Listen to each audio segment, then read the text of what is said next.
Hello, so today I'm doing the Deck Crush decks. We have a thing for tag.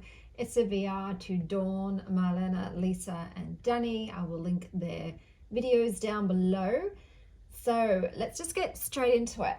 We've got first up the Fling, which is a deck with which you had a short period of wild times.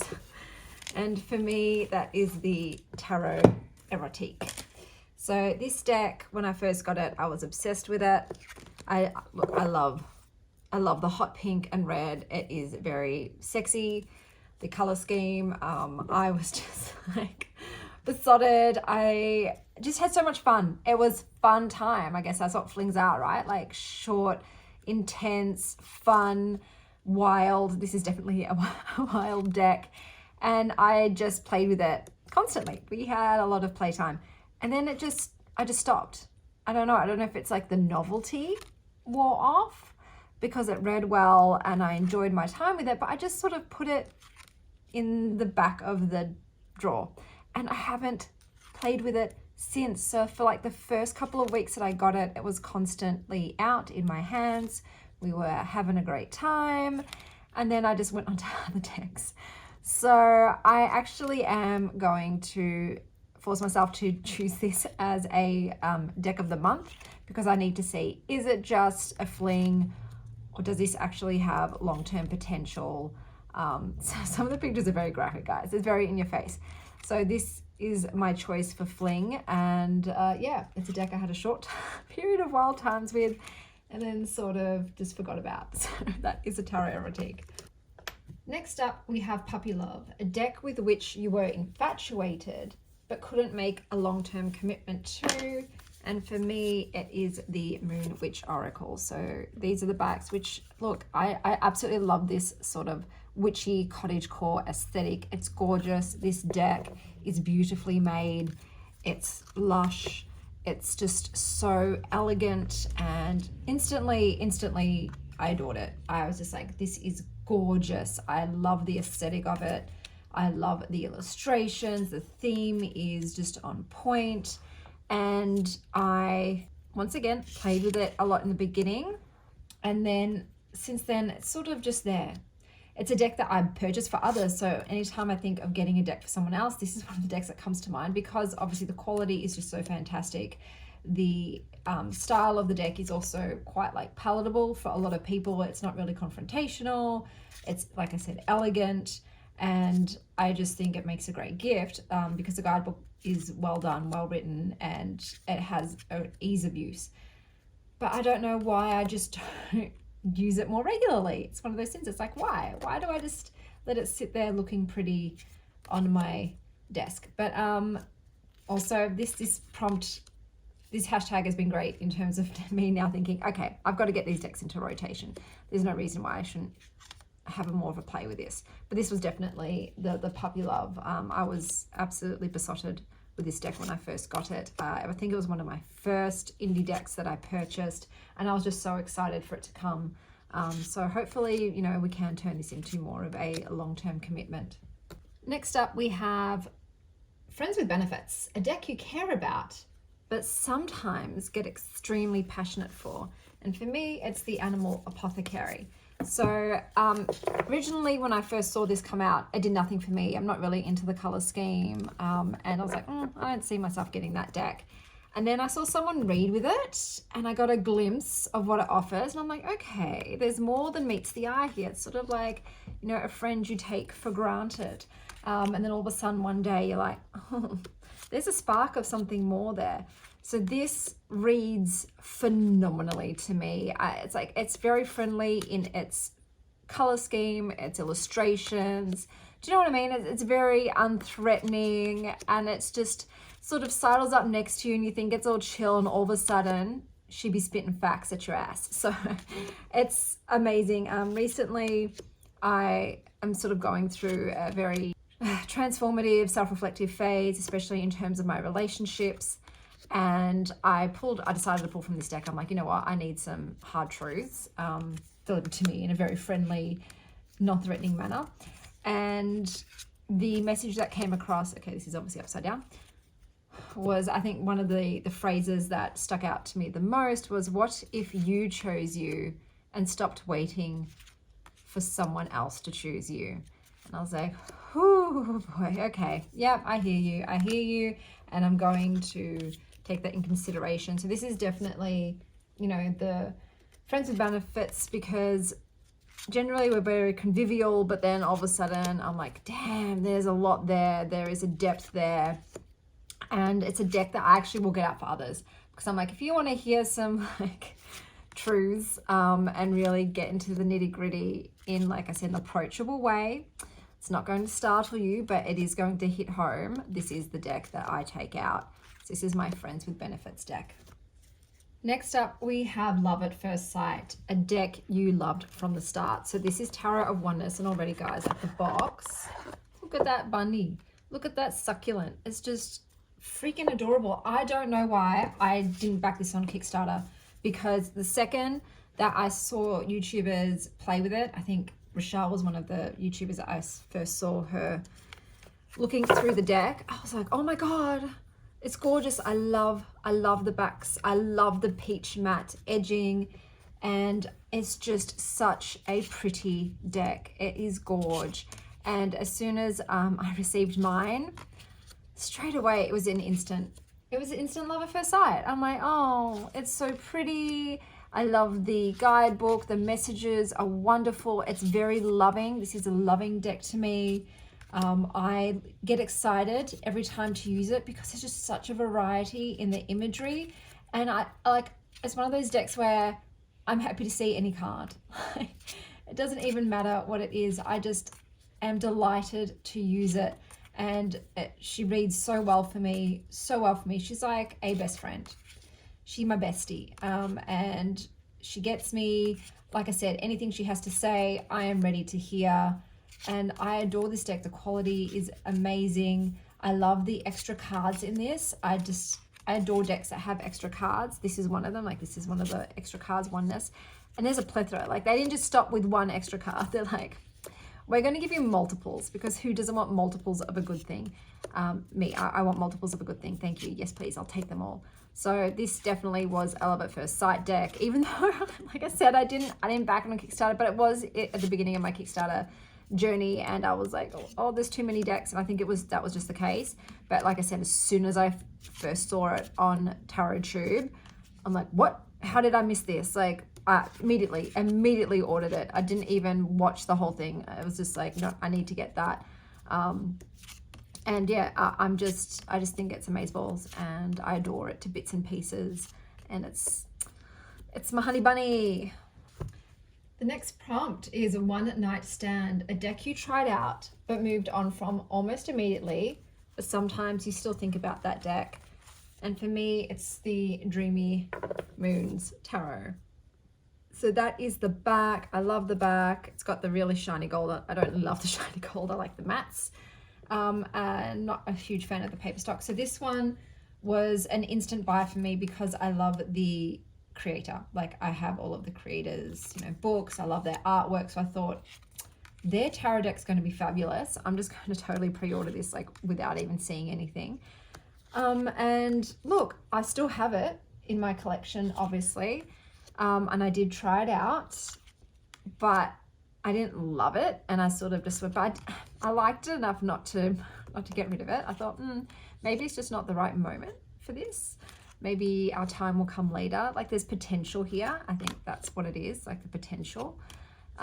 So this is one of those decks that I'm definitely going to have to put into my rotation to have more of a play with, to see, you know, do we have a future together, or was it just that brief little moment in the beginning? But it's like, it's very pretty. It just it doesn't look how I thought it would look based on the creator's previous artwork. I was expecting more, I guess. There's still elements I do like about it, and yeah, we just haven't had much time together, so we're going to have to schedule some meetups. Next up, we have We Were on a Break, a deck you're separated from any reason, and I've picked Death Doula. So these are the backs, which I don't like them. I don't like them. It's just a bit matte. It's a bit plain, and it's got the shiny gold. Beautiful matte cardstock though, so the cardstock is gorgeous. I love the illustration style. I saw everybody raving about this online. It wasn't like anything I'd had. Like, I don't have a lot of photography decks, especially like sort of abstract photography decks. I loved the keywords. Some of them were really fascinating. So I got it, and what let it down was the guidebook. It's just not enough there. I want so much more information. I'm like, why this? What do you mean for positioning? Expand, please. They're just so brief. The explanations are just so brief, like Angel of Incidents. What? That's fascinating. Please tell me more. So this was also a deck that's got a lot of rituals. It's like a ritual deck. So you have like I said, a tiny information about like from the ashes, and then just like do this ritual. And I was like, it's not filling that itch for me. Like, I'm feeling very unsatisfied. It's like got me there. It's piqued my interest. I'm in, but then it's not delivering the substance. Like, where's the meat of the sandwich? So I was very like, what do I do? I like the aesthetic of this deck. I like the key topics. I'm not really getting a lot from the guidebook in terms of expanding upon these keywords and meanings. So it was like, I put it into my Persephone bin, which is decks that are sort of in limbo. Like, I'm not sure, am I going to keep them? Am I going to move them on? They're decks that I need to focus more attention on, trying to figure out what I'm going to do with it. So it has been in my Persephone's picks. I am using it. I'm actually going to do a video about it soon, talking about how I think it can fit into my practice, how I've decided to use this deck and work with it. So I won't discuss that here, but yeah, it was straight away like, we're going to have to go on a break, and I'm going to have to come back to you, and we're going to have to figure out how we fit. Next up, we have Marriage Material, a deck that has proven its value to you. And for me, that is the Herbal Astrology deck. So already these backs are freaking gorgeous. I edged mine in like a little sort of wine color. I didn't pre-order this. I saw it up there. It wasn't enough for me to be like, I'll get it. It was based on other YouTubers' walkthroughs, and I was like, okay, I'm sold. I freaking love the artwork. I really, really do. I love the muted palette. I love all the information on there. It is so different. I love the way it combines the plant elements with the keywords and the astrological associations. This is just a deck that just delivers on all areas. You know how they say, like, to have a successful marriage, you need the 3 pillars of like friendship, sexual chemistry, physical attraction, whatever it is, whatever the 3 pillars are for you. And this has everything. I love the way it looks. I love the way it reads. I love the messages it delivers. The theme is on point. It is just good old faithful. Good old faithful. Anytime that I'm thinking I just need general message for today or whatever, I'm like, the Herbal Astrology will deliver. So I can always count on this deck to come through for me, to give me what I need. And we committed. We ride or die. We're in it till the end. We're Thelma and Louising it, baby. This was just such an unexpected surprise. I couldn't believe how much of a connection, immediate connection I had to it, how amazing the readings were. I remember like the first day I got it, I did every single spread in the book, and I just couldn't, I didn't want to stop. I didn't want to stop using it. I was just like, I have been waiting for you all my life. Where have you been? Let's get married. Let's do this. Why wait? It's an immediate yes. We soulmates. So this is definitely my marriage deck. The next prompt is Happily Ever After, your true love in a deck. And so I've gone on just like, what deck is just right up my alley? It's True Black. This deck is just my heart, like my heart in deck form.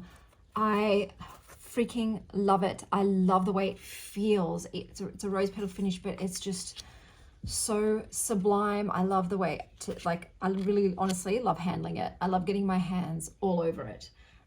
The way it looks just makes my heart sing. I'm a gothic girly on the inside, and this just speaks to that. It is so sumptuous. It is the real like shadow and light in one. It's got that scorpionic element to it, so it sings to me in that way. I love the theme that they've chosen. The guidebook is great in terms of too, like explaining why they picked the artwork. It's almost like a history lesson. A lot of these elements in these pictures are from human history, and I love that. But just the pictures, especially of the courts and the major arcanas, are hauntingly beautiful. It's my most pippish deck, and I don't give a about it. Like, you know, I normally hate pip decks. I normally hate them, but in this deck, it can do no wrong. I will accept it and whatever it gives to me, because I am just utterly besotted with it. It can do no wrong in my eyes. It reads well. It is definitely more of a shadow deck for me. There is no, it's not giving it to me lightly. It's just giving me the brutal truth. And I'm like, please, sir, can I have some more? That's basically what this deck is like for me. I will never, ever give it up, ever. I'm very precious about it, though. I don't use it that often because I don't want anything to happen to it. If I was to buy a backup deck, this is the only deck that I would buy a backup deck for. The only one. But I'm like, we're not at that stage yet, but we might one day. If I'm rolling in the coins, I will be purchasing a backup deck for this, because I just can't live without it. You know what I mean? Like if I had to only have one deck, I'd be like, okay, it's this one. This is the one deck that I just will not ever be parted from, and that has to be in my collection no matter what, because, you know, just like True Love saved Wesley in Princess Bride, this deck is my buttercup, okay? Like, I will come back from the dead for this deck.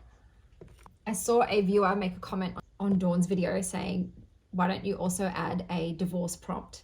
So like the deck you thought you'd be with forever but ended up parting with. And I thought that was fantastic as a divorcee as well. I'm like, yes. And that has happened to me. So I don't have this deck anymore because we parted ways, but I'll just put up some artwork of it. So this was the Tarot of Mystical Moments. This was the first tarot deck I purchased, the very first one. I was very slow to get into tarots, mostly into oracle, and then I'm like, okay, if I'm going to dip my toes into tarot, which one should I pick? And I went for the one that aesthetically just caught my eye and was also non-confronting. Like, I didn't want anything too harsh, too confronting. And this, the absolute, like the fantastical, whimsical, surreal beauty, artistry of this deck immediately caught my eye. And I bought it. I would not recommend it as a beginner's deck too, especially because the guidebook is not for beginners.